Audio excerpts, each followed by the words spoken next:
Hello everyone, it's Friday, November the 9th. Remember this day. Please remember this day. I'm doing this recording because I feel this will be, if not my last, certainly one of my last occasions to be able to visit with you. And I'm not talking about some health problem or anything like that. That's what I'm referring to.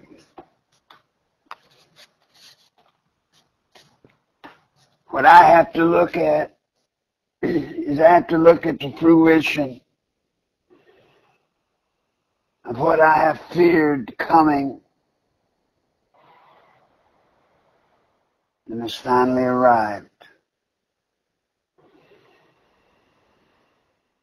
We are now seriously in the throes of the silent coup. A silent coup. We are so deep into it now that I don't know if there's any way short of a miracle by God that we can pull out of it. So what I thought I could do tonight, since it's about over, certainly for me, and all those that are near my age,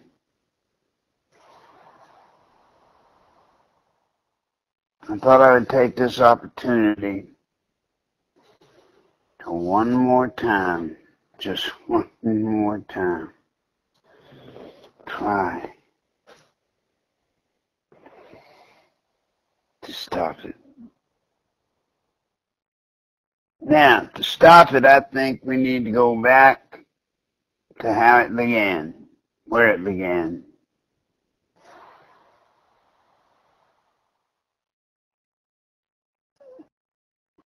And I know it's a risk on my part of boring you to death, but I think it's something that we should do, you should do, even when I'm not around. It does not hurt every once in a while to go back and re-examine how you got where you are, if you intend to try to better your position. Well, let's look at it. In the beginning, and I'm talking about in the beginning, going back to biblical days, God knew, Jesus knew,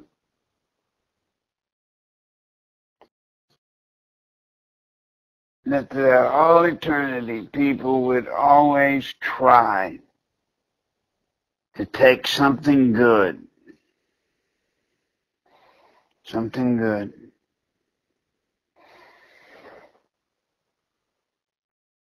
and throw it away, and replace it with something that on the outside looks good, but in reality is bad. Don't make much sense, I understand that, but it is what it is.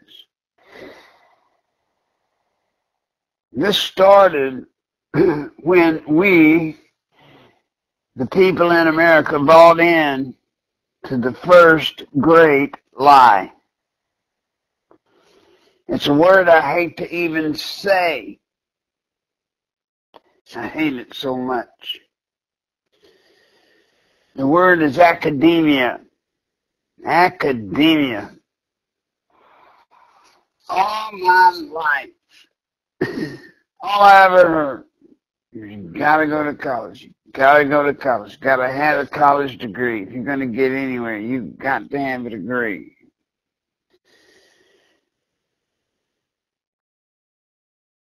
So, we take our children. We spend 10 times what we should to the education system. And we send our kids off into the world of academia. And there, they learn.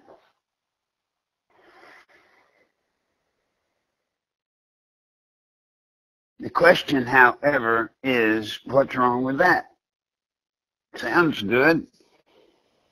It's good to have our children educated. It's good that they learn things. But nobody paid attention. It was as though there was a parallel universe going on. Right under our nose. Here were teachers teaching how to add 2 plus 2. But at the same time that was going on, they were teaching our children to hate our government, our form of government. Yeah. They were teaching our kids to hate, to resent our government.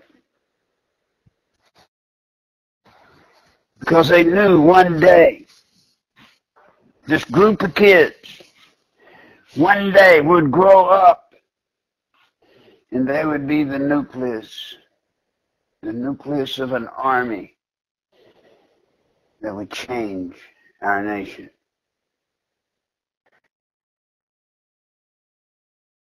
We, parents, looked at it kind of like a good deal. Saved us having to get a babysitter, I guess. Some parents were smart, homeschooled their kids. We were so smart as a nation that when we saw the results, when we saw actual results showing homeschooled students being taught by their parents who had no degree in teaching, who had no logical skills to teach that would match teachers that are paid for by the government, that went through all of the government training. We didn't have enough sense to look at it and look at the results. The results were homeschool children were showing 8 and 10 times better than children going to schools, public schools. We didn't see that, but we saw it, but we didn't pay any attention to it. So once again, we refuse to see this big bulldozer coming right at us. We just don't see it. But we kept going. You know, just this past week, a young man murdered 12 innocent people in a bar in California.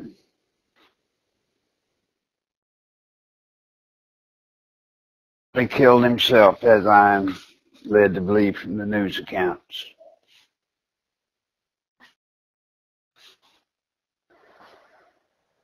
I'm so ashamed.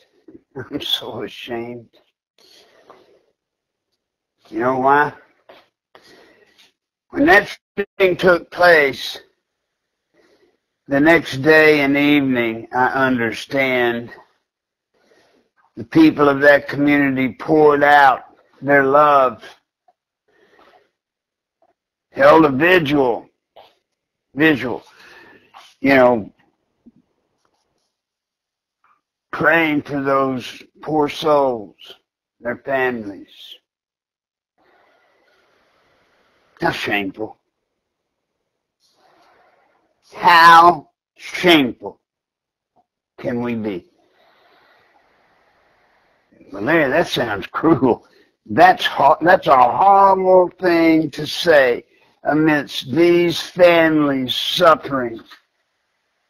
Let me tell you why I say it's shameful. Why do we set up and mourn the loss of those souls the day after it happened, instead of having done something to help stop it from ever happening? Huh? Why? Why do we get such a good feeling about ourselves, thinking that we're such good people fundamentally, that when some tragedy like this happens, we will hold a prayer meeting and pray for those souls, and that will make everything right for us. We will have done our job. That's terrible. Terrible. Terrible. And then I see on the news, here's this poor mother, and I am so sorry for her. I'm sorry for all of the mothers and fathers and brothers and sisters and cousins and friends. I'm sorry for all of them. Don't get me wrong. I grieve for them. But I don't do it as some kind of show to prove I'm compassionate. I don't need to prove to anyone I'm compassionate. And here was this mother, tormented by the loss of her son. I think it was her son. And she was saying, don't pray for me anymore. I don't want anybody calling me up and praying for me anymore. Don't. She said, stop praying for me. Stop it. I want gun control. Now, I know, as do most of you, gun control is a hot issue. But I would say to that mother, out of love, not out of being a smart aleck or not trying to mix politics with her grief, but I would say to her, I say to all of you, I would go along with anything having to do with gun control or any kind of control if you can show me where it could work. Show me something you could do in the area of gun control that would have stopped what happened the other night. Tell me. I'm not going to bore you with it. The answer is you can't. You can't.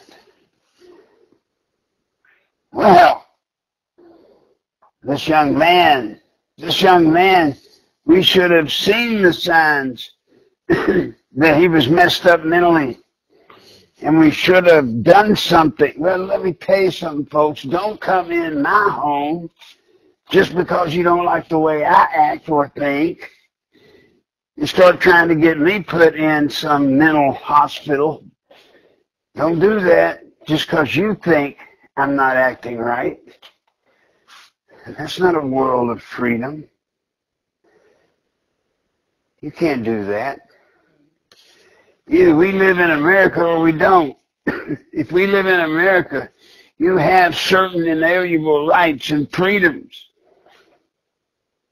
But wait a minute, man. This young man, he killed 12 people.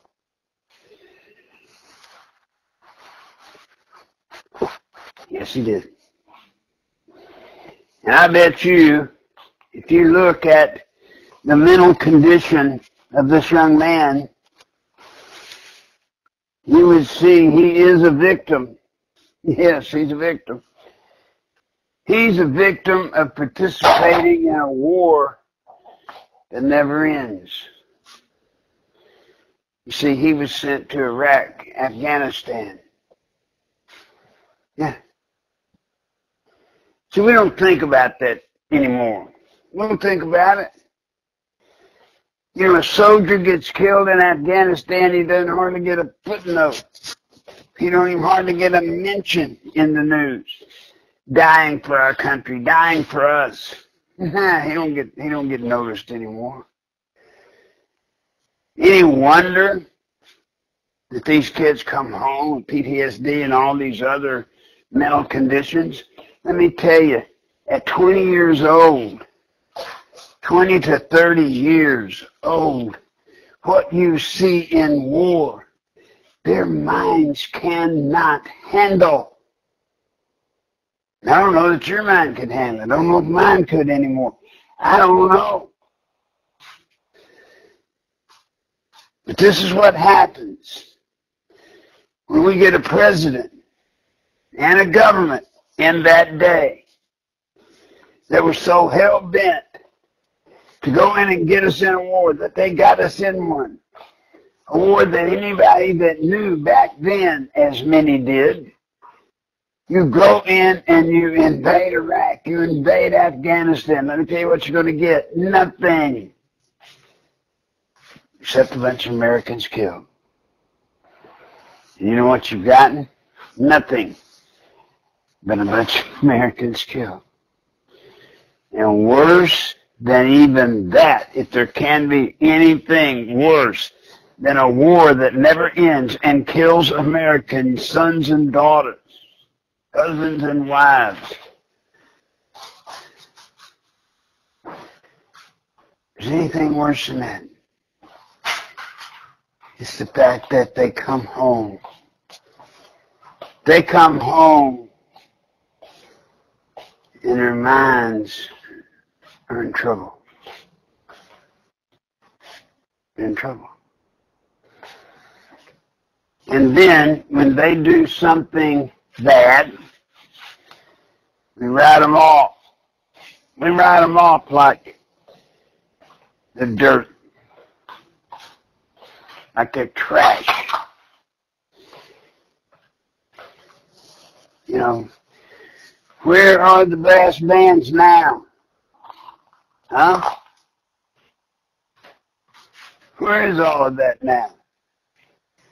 We just want it to go away. That young man didn't put himself there. That young man volunteered to defend America, and in doing so, he got himself in a situation where our army sent him there. And he got to see all of that stuff that fried his brain. And he came back messed up. I assume that's part of what was wrong with him. Don't know. Just guessing. War. War, war, war. But don't worry, folks. We are America. We're compassionate. Whenever there's a tragedy, where 12 souls are shot and mercilessly killed, we will hold a vigil. You bet. We will. We'll feel better. And the politicians, you know what they'll do? They'll do what politicians do. They'll jump on it and use it. They don't even hide it anymore. Don't you see that? They don't even hide it anymore. Used to, there was a certain amount of decorum. Used to, there was at least some amount of time that they would allow for grieving before they jumped in and made a political statement out of it. Not now. No, sir, not now. Now it's on there and get in there quick. Make hay with it. Make hay with it. War. Then we sit around, patting ourselves on the back. This one will get you, folks. This one will get you. We're in Iraq and Afghanistan, and I might say several other Middle Eastern nations and others that we do not know about. You know what we're there for? We're there to protect them. We're there to protect them. And in our policies to protect these other countries and to teach them how to be democracies, you know what we do? We teach them. We teach them to control who comes in and out of their country, because that's where these terrorists come in and blow these people up. We got our military, our sons, our daughters in these raghead countries teaching these governments how to block their borders to stop these evil people from coming in and blowing up their countries and their people. And the whole time, I'm sorry, we're staring down the barrel of a 7,000 person caravan coming right up into here. And we can't do nothing about it, apparently. Does that make sense to any one of you? Does it? I think it's almost, if it wasn't true, it'd be humorous. It really, it'd be humorous if it wasn't true. We cannot protect our borders. Big God.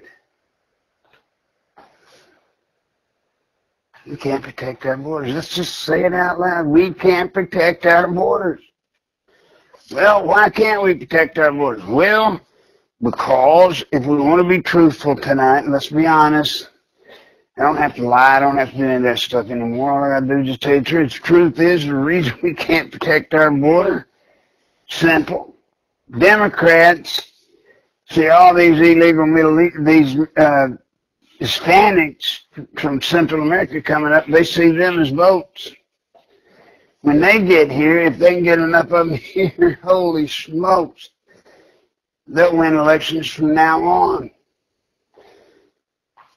Republicans, the bosses of the Republicans, the people that pay for your Republican senator and congressman and mine, the people that actually pay them to set up in those ivory towers and rule the world. They want them here because it's cheap labor. That's why they're here. That's why we can't close that border. It has not one damn thing to do, not one, to do with the sensitivity to the people. Not to mention the fact, does it make sense to any of you that we're talking about people that are coming here ostensibly seeking asylum, which we know that's not true. They're just coming up here because they can't get a job down there or whatever their reason down there. They're coming up here. But they don't want to come up here legally. Go through the system and be here legally. You know why? Because there's one big thing that's stopping them. One big thing. Anybody have an idea what that is? You see, when you come here from another country legally and you want to be a part of the American dream, one of the things you actually have to do is swear your allegiance to the United States of America. If you'll look and see, most of these creeps, and I call them creeps, people that are trying to come here illegally, starting out from the beginning, they're coming illegal, they know it. They're not coming and wanting to be Americans. They're coming and they want to be Mexican, they want to be Honduran, they want to be Nicaraguan. They want to be whatever they were that they came from. That's what they want to be. They want to be what they came from. They don't want to be us. They don't want to walk around with American flags. Look at them. They don't carry American flags. They carry Mexican, Nicaraguan. They carry those flags. And we just let them in. Is that what you want? I go back to this dead horse I keep beating. Silent coup. Do you know what a silent coup is? It's a coup that takes over a country from the inside. It don't come in with military. It don't come in with tanks. It comes in from the inside. It comes in using the media. It comes in twisting the people all up and around to where people don't know what's right or wrong no more.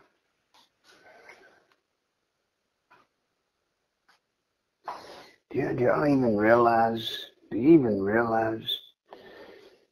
that all this turmoil, all this craziness, all of this bickering, fighting, and chastising one group to another and sicking mob people onto people they don't like and, attacking them at restaurants and stuff. Do you know who's doing that? Oh, I know, you think it's George Soros and it may be. But my point is, this whole Antifa, this whole anti-America, anybody that stands up for America is attacked movement is being run by maybe 10% of the population of this nation. Do you hear me? 10%. Let's make it even better. Let's make it 20%. 20% of the population of this country is literally leading this nation around by its nose. And there doesn't appear to be a damn thing we can do about it. Not one thing we can do about it.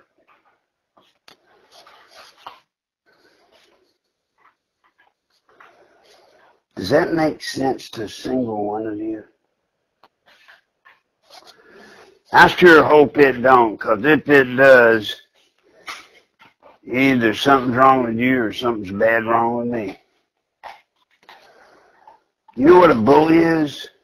A bully is a person that because of his size or whatever special thing he or she thinks they have or they use it on others to scare others to do what they want them to do or to make them comply. What do you think that 10% or 20% is doing? They're putting this whole nation in submission. In submission. And then you have Judge Kavanaugh. While I'm not here to say he was good, I'm not here to say he was bad. That's not what I do. I don't know. But I tell you what I do know. That whole trick of him with that 30-some-odd-year-old thing that he supposedly had with that woman that she didn't remember where it was, when it was, who it was, how it was, nothing about it. Would have been laughed out of court anywhere else in the world. And yet the whole country hung on it. And right in front of everybody's face in America, there it was. There it was. There was our government, our senators, ours, standing up or sitting, acting all high and mighty,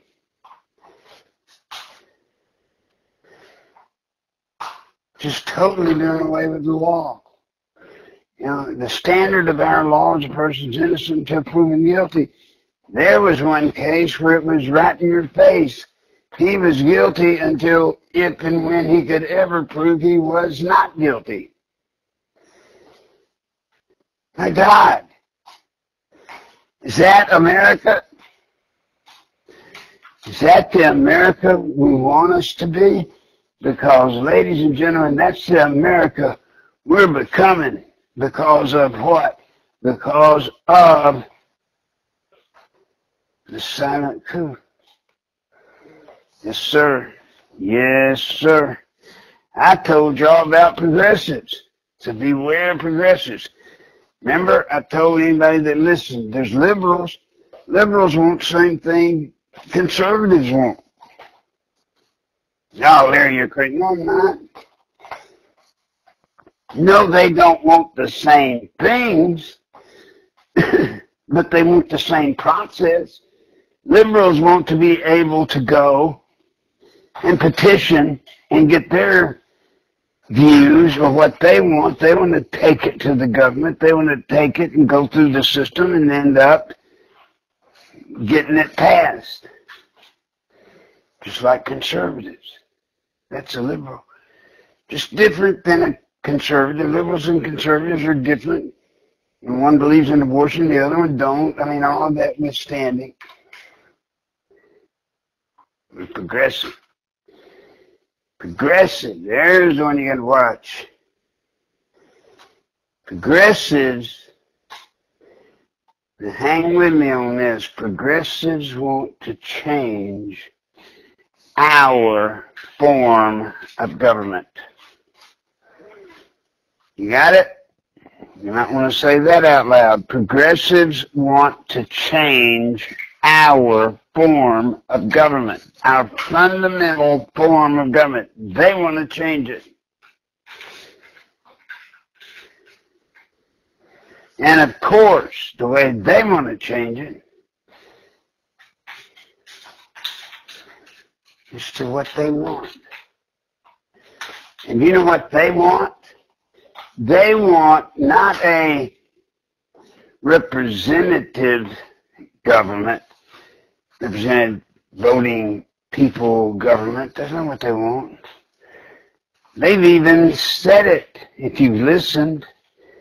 They want what they call a socialized democracy. Well, there ain't no such thing, but fine, let's just take what they say and use that. A socialized democracy. And what that's going to mean to you, you notice I said you, not me. What that's going to mean to you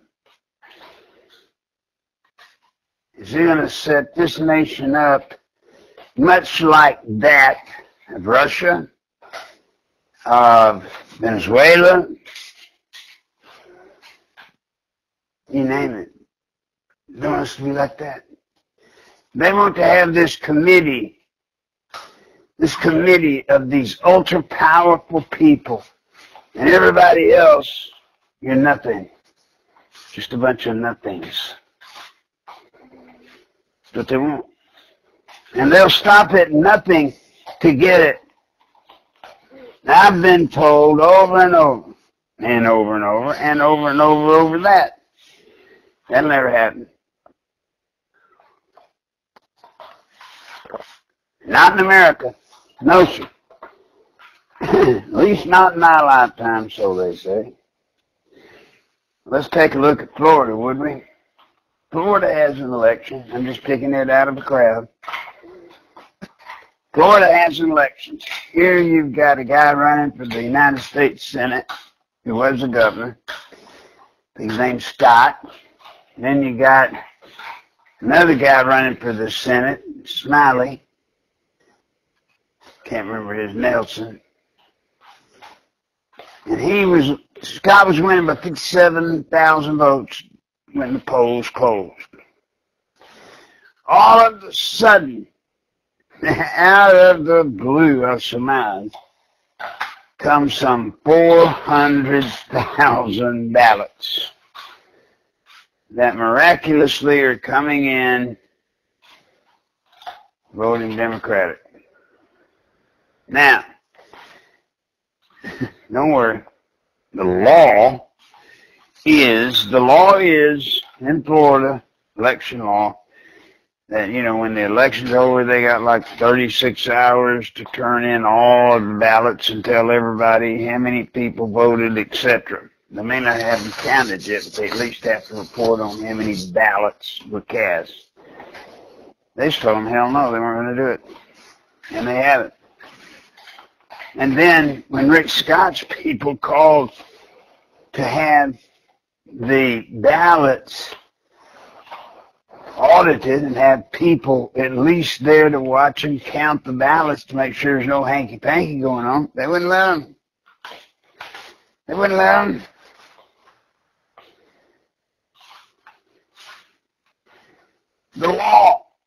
The law says you can't do that, but they do it. Does that not sound like the progressives? Does it not to you? Come on, wake up. Does it not sound like it to you?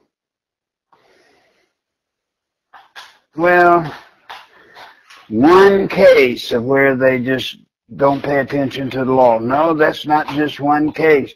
How about the border? How about the people coming up from the border? What about the laws of people coming into this country illegally? They don't care about that. They don't care about the law. The laws don't mean nothing. You know why they don't mean nothing? Because to the progressives, to the people that are wanting to take over this country and are doing one bang-up job of it, I'd say right now, to them, the laws don't mean nothing. And you can bet your sweet booty they're going to change the laws.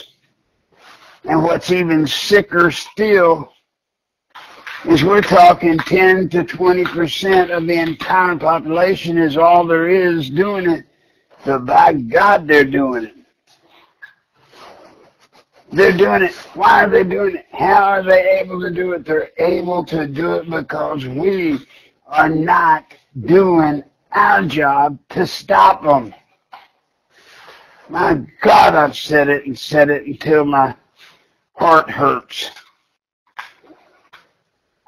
You know, right now, do you understand? Where are the, look, there are 1,000 people or so went down to mourn those 12 souls that were murdered in California. There's over 1,000 people went to show their concern. And why are there not 1,000 people standing at the door of the election commission and beating on the door and saying, hey, we're here, we're going to watch you count the votes and don't try to run us out? Where are the people in Florida that should be down there standing by the door and saying you can't come in unless we're allowed to watch the vote count? Come on. Have we turned into such wimps that we won't even do that? And if that's the case, what right do any of us have thinking then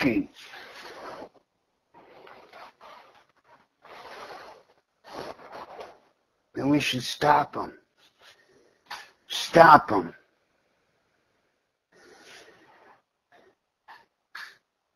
Come on. Come on. It's our country. And we're losing it every day. Every day.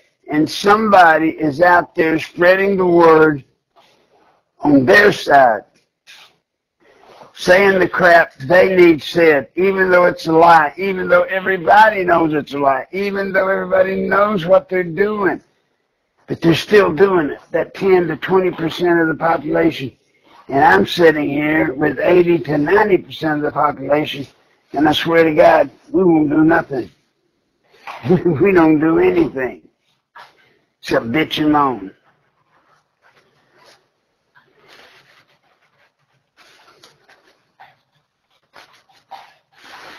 You know, there are two people, that I want to thank tonight, because I probably won't get another chance to thank them.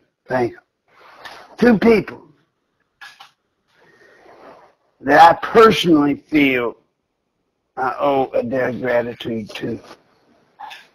And I'm not much on being good to people and talking nice about them. I just don't do that. But these two deserve it. One of them, believe it or not, is Rush Limbaugh. Rush Limbaugh. Now, I know Rush Limbaugh's got a huge audience. I know he's some kind of big, powerful guy on the radio. I know all of that. That's not why I salute him. That's not why at all. And I don't know him as I do many of the big talk show people that I've dealt with over the years. I did his show, he probably don't remember, but years ago when Bill Clinton had been elected president, but he had not left Little Rock to go to Washington to get sworn in. Bill Clinton had called for a meeting of all the business leaders, the major business people throughout the country in Little Rock, having come to Little Rock. And since I was here, Limbaugh asked me to kind of do a commentator role of that gathering, and I did. Not very well, but I did do it. Tried to do it. But that's not it. Let me tell you the magic of Rush Limbaugh. Rush Limbaugh, as much as I would love to say he's brilliant, I can't. That does not mean I'm belittling him at all. I'm just saying he's not this incredible brain. Let me tell you what he is. He's a man that knows what he's doing. Rush Limbaugh would take an issue, any issue that was hot at the time, during that period of time, or even today. He takes an issue, and you know what he does? He applies common sense to it. He looks at it that way. And people just melt. They just go, oh my God, this guy is so great. He's just so smart. And you know what it is? It's not that he's that smart. It's just the fact that he is saying what they're thinking. And the reason he knows what they're thinking is because he uses common sense to deal with this stuff. He doesn't need a slide, well, I don't even know what a slide rule is anymore. He doesn't need a computer or anything else to figure out what something is or is not. He looks at it from the real world experience. That's Limbaugh. Salute him. Support him. Because he's had the courage, he's had the stayability to stay in the game, even when they came at him hard. He has stayed in the game. He has stayed the course. And whether you want to admit it or you don't, many times Rush Limbaugh, many times, has saved this nation from doom. Rush Limbaugh. I don't know how long it's been since you told somebody thanks, but you ought to now. You ought to. You need to call his phone or whatever he gives out. You don't get to talk to him probably, but at least call and tell his screener that you support him and thank you. Just tell him a simple thank you, because he has saved you time and time and time again. They'll come after him too hard now. You see, when there's no law, when this 10 to 20% have nothing to worry about, They can take on any and everybody.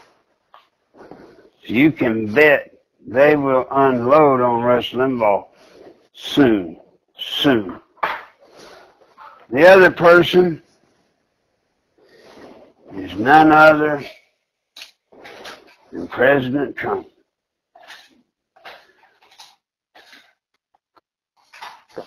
I tell you, I was about ready to go a brick through my television when I saw Mitch McConnell the day after the election. And a reporter asked him, did he think Rush Limbaugh, I'm paraphrasing, I don't know the exact word, but did he think Rush Limbaugh was helpful in not only saving seats in the Senate, but gaining seats in the Senate? And I'm telling you, go back and look at that on the internet. Somewhere somebody's got it. Look at his answer. Oh, he says, yes, he was helpful. But you can tell he didn't want to do it. He didn't want to do it. He didn't want to give Rush Limbaugh, President Trump, he didn't want to give him credit. No way, no how. That's Mitch McConnell, leader of the Republicans in the House. He hates Donald Trump. So if anybody wonders, come January when they switch the gavel over and give it to the Democrats, if anybody wonders whether impeachment's a possibility, number one, there should be no doubt that the House Republicans are going to go forthwith right into trying to impeach him, right? There's no doubt about that. But then the question becomes, what will the Senate do? Then when you ask yourself, what will the Senate do? That's easy now. Now all you got to do, when you ask yourself, what will the Senate do relative to an impeachment brought forth by the House to the Senate, just pull up that McConnell press conference. Pull it up. When you see it, you will know what I know. If he gets impeached, he's finished. If the House impeaches him, he is finished, because he will get nothing from the Senate. No support at all. None. So guys, I have talked to you a good while tonight. A very long while. I want to thank you for listening, if you did. But I would appreciate it. I really would. I would appreciate it if y'all would stand up, be counted. Just be counted. Just have some purpose. Some purpose. Look, you don't have to believe everything I believe in. You don't have to believe in anything I believe in. You don't. But whatever you believe in, whatever you have faith to do, or should be doing, do it. And when everybody's running around trying to find out, and I see it all the time, everybody's running around, who do I follow? Who do I follow? Whoa, whoa, whoa, what is this who do I follow crap? I don't want to hear that. Who do I follow? What do you mean, who do you follow? It's your country. You shouldn't follow anybody. You should stand firm on the things you believe in. And do what you believe needs to be done. Others will then, maybe they won't. If you do it, if you stand firm on the things you believe, you know what? Others will stand with you, I promise. If you got to have a group to follow, I mean, it sounds crazy coming from me. If you got to have a group to follow to make you feel like, I don't know, like you're not alone, look at the man upstairs. Look to God. He's got a pretty good plan. Follow him. That's where you should be following.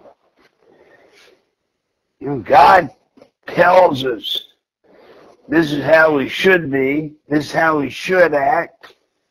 He does. You don't have to get into all this religion-y stuff. You don't have to pat yourself on the head 3 times and rub your stomach and then jump up and down on your right foot and then your left, thinking that's what you got to do to get to heaven. That's not God.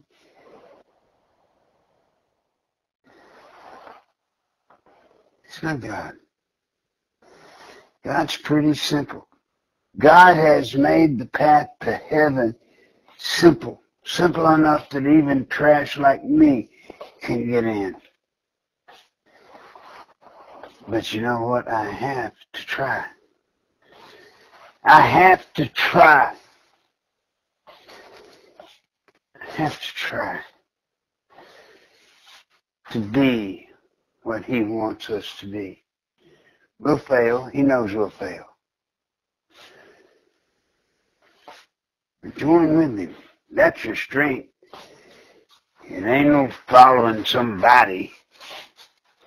Follow him. And I ain't preaching at you. Hell, you don't want me preaching at you, I promise you. And you sure don't want to be following me. Because you follow me, you're going to go where I end up going most of the time.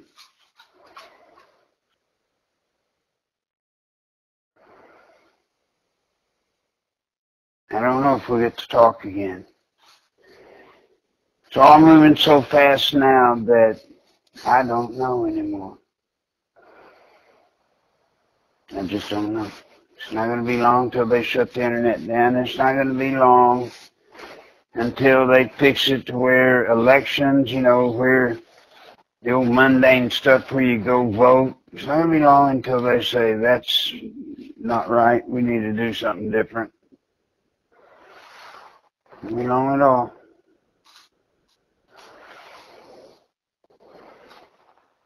But you never forget. Never, never forget. This is our country. There are more of us than there are of them. We just need to act like it. Act like it. We just need to stop being afraid. We need to remember what every general, every military leader has known for years and years and years and years. You'll notice they take over an area and then somebody, I'm sure, will say, well, gosh, the bad guys are closing in, so maybe we ought to pull our lines back another 10 meters or 10 yards or whatever. Good generals won't pull back. They won't pull back. They don't pull back a yard. You know why? Because they know. They know. Same thing we're learning. The same thing we're learning. That if they pull back just 10 yards, the enemy will take 10 more. And they'll just keep taking. They'll never just agree to stop. Well, that's where we are. If we capitulate, if we stop, and we decide to let the enemy have some of the turf, we'll lose it. We'll lose it all. We cannot stop. We cannot give this 10 to 20% of the population, we cannot give them anything. We must fight and claw to keep everything. Then and only then can we win. Don't give up. Remember, we're in a silent coup, velvet coup, whatever you want to call it. We're in it.